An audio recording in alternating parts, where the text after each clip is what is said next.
écoutez Culture Média sur Europe 1 jusqu'à 11h avec Thomas Hill et vos invités ce matin, Thomas. Oui, je reçois ce matin maître Frédéric Bernat. Bonjour, vous êtes avocat, pénaliste. Vous avez travaillé sur des affaires fortement médiatisées comme celle de l'affaire Grégory, où vous avez défendu Jacqueline Jacob, ou encore l'affaire de l'anesthésiste de Besançon, Frédéric Péchier. Et donc votre regard est intéressant sur cette affaire qui passionne en ce moment les médias, le procès de Dominique Pellicot. Et nous sommes aussi en ligne depuis Avignon avec le reporter d'Europe 1, Stéphane Burgat. Bonjour Stéphane. Bonjour Thomas, bonjour à tous. Merci d'être avec nous. Alors, une affaire, Stéphane, je le disais, qui passionne en France, dans le monde aussi. Combien de journalistes sont avec vous pour couvrir ce procès ? Alors, au départ, le parquet avait communiqué sur 36 médias représentés. C'était avant un peu l'explosion des demandes qui a eu lieu après la deadline. Personne ne pensait que ce procès aurait un tel retentissement. Pas qu'on n'ait pas pris conscience de la gravité des actes, mais tout simplement parce que ça devait se tenir. On pensait que ça allait se tenir sous le sceau du huis clos. Ça n'a pas été le cas. C'était la surprise pour tout le monde. Donc, il y a eu un énorme nombre de demandes d'accréditation qui a été fait après la deadline. Je peux vous dire qu'on est assez nombreux sur certaines séquences. Et alors ce procès, effectivement, il est particulier, vous l'avez dit, notamment parce que la victime, Gisèle Pellicot, a refusé qu'il se tienne à huis clos. Est-ce que ça change beaucoup de choses pour les médias, ça, Frédéric Bernat ? Oui, forcément. Il est clair que ce type de dossier, on a pour habitude de les avoir à huis clos, à la demande d'ailleurs des parties civiles, étant noté que la partie civile dans ce type de dossier a le droit d'exiger le huis clos. On ne peut pas lui refuser, mais elle a le droit d'exiger la publicité, on ne peut pas lui refuser non plus. Elle a tous les droits à ce niveau. D'accord. Et c'est vrai que du coup, le dossier a une telle ampleur, il y a un déferlement assez médiatique, ce d'autant que les médias n'ont pas l'habitude de pouvoir traiter ce type de procès. Parce que jusque-là, par exemple, on parlait de Dominique P. en anonymisant le principal accusé. Le fait que Gisèle Pellicot accepte que l'on donne son nom, ça a complètement changé la donne et c'est devenu donc le procès Pellicot. Mais en revanche, l'anonymat des 50 co-accusés, là, il est respecté par les médias. Leur nom entier n'est jamais donné. Qu'est-ce que dit la loi là-dessus, Frédéric Bernat ? Est-ce qu'il y a une règle qui est fixée ? Elle dit rien, la loi. C'est-à-dire qu'en réalité, alors je sais que les journalistes, notamment les chroniqueurs locaux, par exemple, en région, ils ont des règles au-delà desquelles ils donnent pas les noms. C'est un principe qui s'auto-implique en fonction des peines ou de la gravité des peines prononcées. Ils donnent pas en dessous de certaines peines. Mais en réalité, rien ne s'oppose à ce que les médias donnent l'intégralité des noms. Rien ne s'y oppose. La loi ce sont les journalistes qui décident ça eux-mêmes. Absolument. C'est les journalistes qui, selon leur éthique ou pour des principes qui leur sont propres, qui décident de ne pas le faire. Ça peut être sain parce que ça peut éviter aussi, d'ailleurs, parfois, que ça déclenche des lynchages ou des choses comme ça. Et il y a certains journaux comme Ouest France, par exemple, qui ont mentionné les co-accusés par leur prénom et l'initiale de leur patronyme. Vous, Stéphane Burgat, pour Europe 1, vous êtes interrogé sur l'hypothèse de donner les noms des co-accusés ? Oui, tout à fait. Alors, Ouest France, qui a d'ailleurs même une charte, tout simplement, depuis plus de 30 ans sur cette question. La question, bien sûr, on se la pose, on en parle entre confrères, on a un WhatsApp où on échange sur tout un tas de questions. On ne les a pas données. Alors, à une exception près, c'est celui du cas de celui qui a été présenté comme le disciple, tout simplement, puisqu'en interviewant son avocat, il l'a cité, il a donné son nom, lui a fait préciser, maître, vous donnez son nom. Oui, non, il y a pas de problème, c'est quelqu'un qui reconnaît les faits, donc voilà, on a donné son nom. Personnellement, je ne donne que le prénom. Alors pourquoi ? Tout simplement parce qu'il y a déjà des risques d'homonymie. On sait que les noms ont été diffusés sur les réseaux sociaux ainsi que des images. Les avocats de la défense ont pris la parole pour alerter puisqu'il y a eu des faits d'insultes, de menaces, de tentatives d'intrusion sur des domiciles de ces personnes en tout début de procès. Donc on essaie de faire attention à ça tout simplement. Donc on reste sur le prénom. Attention aussi, si on devait tout anonymiser, ne pas donner le moindre prénom, rien.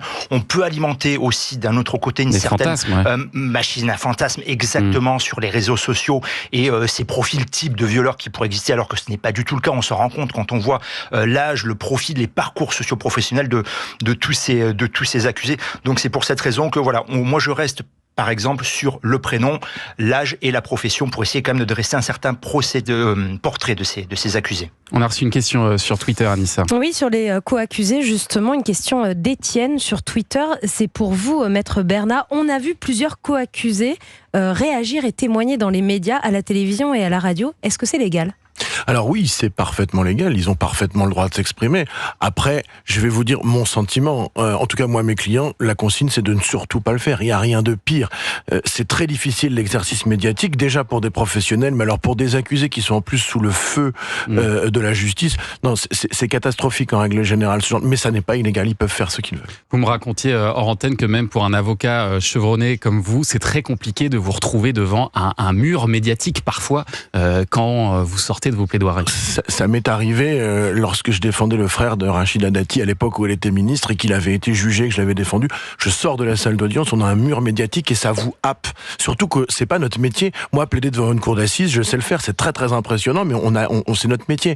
Les journalistes, on n'a pas forcément formé à ça et le feu des questions, l'envie parfois de répondre fait que parfois on se laisse partir et puis la moindre erreur ou la moindre maladresse avec les chaînes d'information continue, aujourd'hui c'est fini, vous pouvez plus rien faire. C'est très isolé, ça peut être absolument ravageur. Et ça peut être sorti du contexte, ça peut être très ravageur. Et alors vous, Stéphane Burgat, vous avez accès à quoi exactement dans ce procès? Quelles sont les limites qu'on vous donne dans la couverture du procès?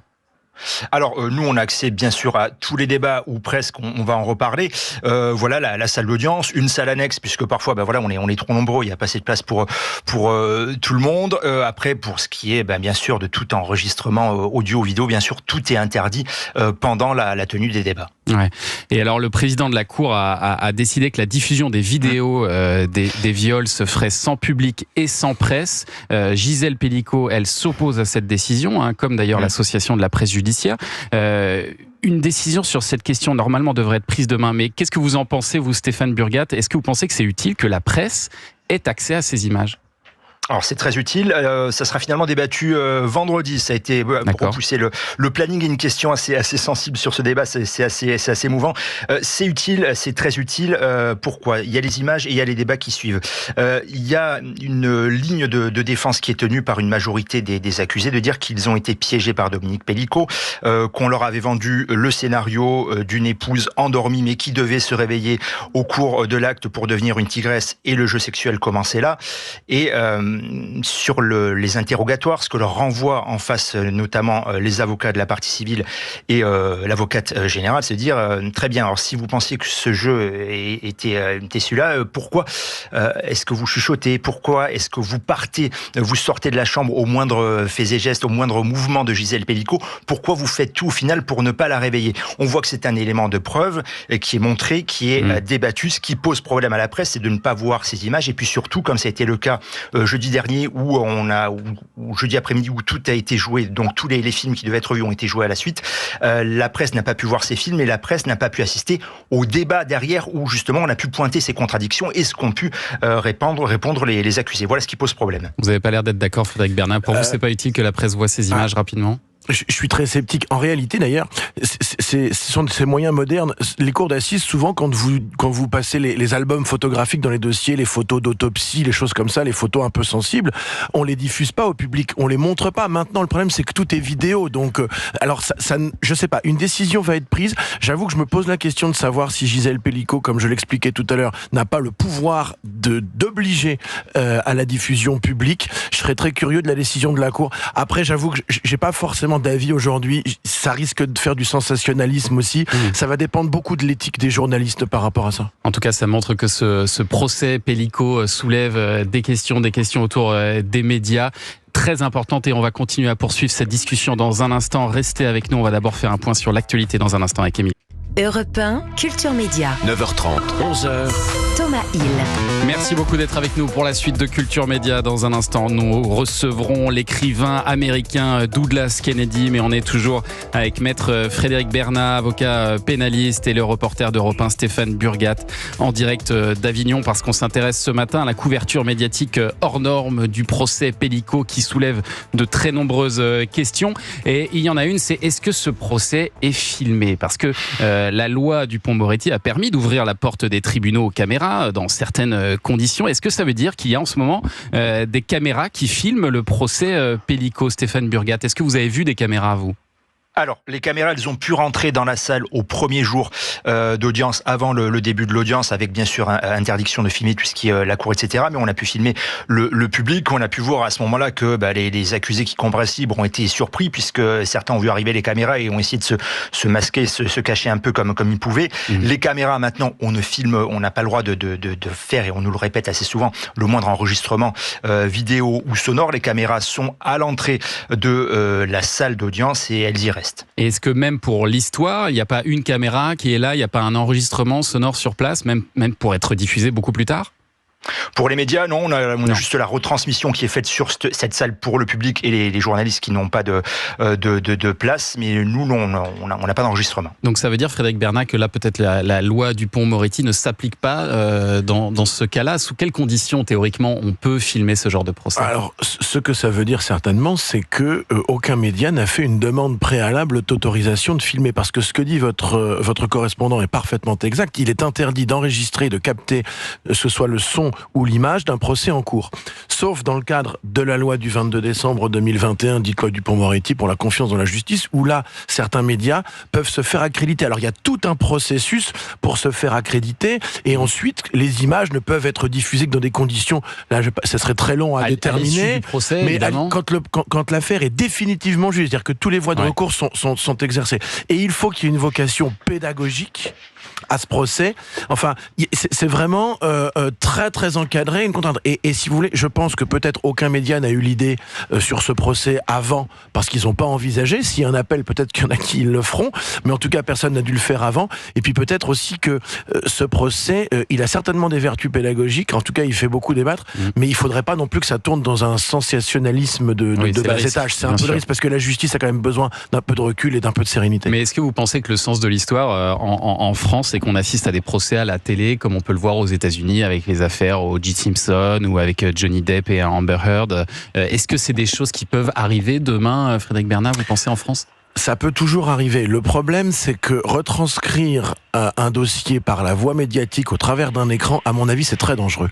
Parce que suivre en direct un procès, quand on va dans une salle d'audience, les procès sont publics, les gens ne vont pas dans les tribunaux, ou alors vraiment sur les grosses affaires, quand on est public. Mais il faut aller dans les tribunaux, parce que le voir derrière un écran, c'est forcément tronqué. Il faut ressentir toute l'ambiance d'une salle d'assises dans le cadre d'un procès pour vraiment se rendre compte. Moi, j'invite les gens, plutôt que de bavasser sur les réseaux sociaux à dire n'importe quoi, à aller dans les tribunaux, c'est public. Il y a beaucoup de classes qui viennent. Moi, je plaide souvent devant des classes entières. C'est hyper pédagogique, c'est hyper intéressant, et les gens se rendront compte que la justice n'est pas rendue n'importe comment. Mais est-ce que vous pensez aussi que ça pourrait perturber le travail des magistrats, des avocats, que des procès arrivent comme ça à la télévision et soient suivis en direct par le grand public ? C'est déjà arrivé, parce qu'avant la loi Dupond-Moretti, dans certains cas, des procès pouvaient être filmés avec des autorisations, etc. Moi, ça m'est arrivé. C'est vrai que, malgré tout, les caméras dans les salles d'audience, moi, ce que je crains aussi, c'est que ça perturbe l'aspect, enfin, en tout cas, le comportement des acteurs judiciaires, qu'ils soient avocats, éventuellement magistrats, ou surtout prévenus ou victimes. Et ça peut, à mon avis, tronquer la situation. S'il y a une caméra, les gens risquent de ne pas se comporter de la même façon. Et moi, je crains que ça soit un peu dangereux. Est-ce que sur un plan plus personnel, peut-être, Stéphane Burgat, comment vous vivez la couverture de ce procès ? Est-ce que c'est difficile pour vous à suivre ? Est-ce que vous arrivez à bien dormir le soir après avoir vu aussi les images qu'on vous présente ? Alors, les images, finalement, on en a vu assez peu. Il n'y a eu qu'une diffusion avec les journalistes. On est obligé de prendre effectivement un peu de recul, même s'il n'y a pas les images. Il y a tout le contexte, tout le flot d'informations qui nous arrivent tout au long de la journée. C'est des journées qui sont assez denses. On est parfois dans des explications, dans du glauque, des choses comme ça. Ça peut effectivement parfois être assez compliqué. Il y a bien sûr un recul qui est nécessaire pour arriver à traiter sur la longueur ce genre de procès. Et alors, autre élément aujourd'hui, c'est la force des réseaux sociaux, parce que on peut suivre désormais des journalistes qui font des comptes rendus minute par minute du déroulement du procès. Et puis, on peut suivre aussi les avocats qui communiquent aussi à leur manière. On a vu notamment ces posts de Nadia El Bouroumi, avocate de deux des hommes accusés, qui a posté une vidéo où elle danse sur la musique Wake Me Up Before You Go Go, donc réveille-moi avant de partir en français. Beaucoup y ont vu une référence au sommeil dans lequel Gisèle Pelicot était plongée lors des viols. Est-ce que, Frédéric Bernat, les avocats sont pas tenus à une certaine retenue, une certaine discrétion sur les réseaux sociaux ? Alors, Le problème, c'est que les avocats sont tenus en principe, notamment par leur serment, à respecter la dignité et la modération. Bon. Après, le problème aussi, c'est que l'avocat, il faut jamais oublier que ça reste un pilier de la démocratie, si vous voulez.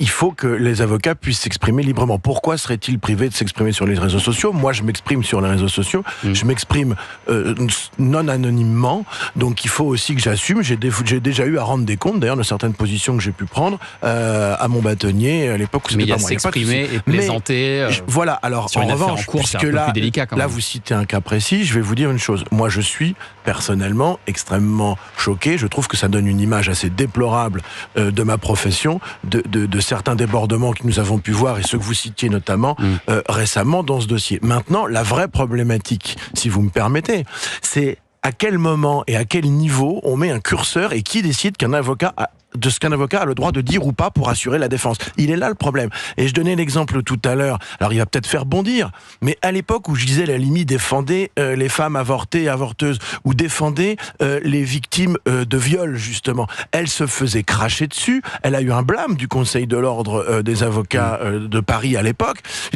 À l'époque, je disais la limite, elle était considérée comme vraiment quelqu'un qui ne méritait pas de porter la robe d'avocat. Heureusement qu'elle a pu mener ses combats et que finalement, à un moment, elle a pu dire ce qu'elle voulait. Mais ça, c'est le droit de défense. C'est le droit de défense. Faire des TikTok, vous voyez la différence. On est descendu de quelques étages quand même. Là. On est bien d'accord. Et toute la problématique va se poser, mais elle ne pourra se poser qu'après le procès, si éventuellement un bâtonnier, enfin le bâtonnier en tout cas dont dépend cette avocate ou le procureur général saisit le conseil de discipline. Là, il faudra voir ce que dit le conseil de discipline, mais c'est vrai que avec l'arrêt Maurice, notamment dans le cadre d'un procès, la liberté d'expression de l'avocat, elle est assez totale, mais c'est vrai qu'à titre personnel, je trouve que c'est déplorable de mal gérer ce genre de situation. En tout cas, la couverture médiatique de ce procès a un impact, on le voit, très fort sur le public. C'est un procès qui est en train de faire évoluer la société, peut-être la justice même.